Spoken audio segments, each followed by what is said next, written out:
Hello friends, welcome to our channel. இந்த வீடியோவில் நம்ம எதை பற்றி பார்க்க போகிறோன்னா ஒரு ஆப்ஜெக்ட், அந்த ஆப்ஜெக்ட்டுக்கு பின்னாடி இருக்க பேக்ரவுண்டை எப்படி இன்ஸ்டண்ட்டாக மாற்றுறது, அது 2x ஸ்பீடில், அது எப்படின்னு பார்க்கலாம். ஃபர்ஸ்ட் ஆஃப் ஆல் நான் ஒரு இமேஜை இம்போர்ட் பண்ணியிருக்கேன். அந்த இமேஜை நான் டூப்ளிகேட் பண்ணிக்கிறேன். டூப்ளிகேட் பண்ண இமேஜில் இருக்க அந்த ஆப்ஜெக்டை நான் ஆப்ஜெக்ட் செலெக்ஷன் டூல் யூஸ் பண்ணி செலக்ட் பண்ணிக்கிறேன். இப்போ அந்த ஹார்ஸ் வந்து செலக்ட் ஆகிடுச்சு.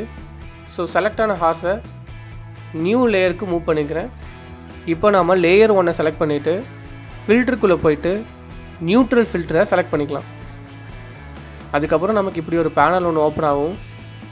அதில் க்ரியேட்டிவில் லேண்ட்ஸ்கேப் மிக்சரை செலக்ட் பண்ணிக்கலாம். செலக்ட் பண்ண உடனே அந்த லேண்ட்ஸ்கேப் மிக்சரோட பேனல் ஓப்பன் ஆகிடும். அதுக்குள்ளே பார்த்திங்கன்னா ஏகப்பட்ட ப்ரீசெட்ஸ் இருக்கும். நமக்கு பிடிச்ச நம்ம ஒரு ப்ரீசெட்டை இப்போ நாம் செலக்ட் பண்ணலாம். அதை செலக்ட் பண்ண உடனே ப்ராசஸிங் ஆன் டிவைஸ் அப்படின்னு கீழே வந்து லோட் ஆகும். அது லோடாகி முடித்த உடனே நம்ம இமேஜில் இம்பேக்ட் ஆகிடும். ஸோ ரிசல்ட் இப்படி இருக்கும். பார்த்தீங்களா எவ்வளோ இன்ஸ்டண்ட்டாக மாறுதுன்னு. ஸோ நம்ம வேறு ஒன்றையும் ட்ரை பண்ணி பார்க்கலாம். இந்த டெசர்ட் ப்ரீசெட்டை நம்ம ட்ரை பண்ணி பார்க்கலாம். இது எப்படி இருக்குன்னு. ஓ காட், அமேசிங்காக இருக்குல்ல.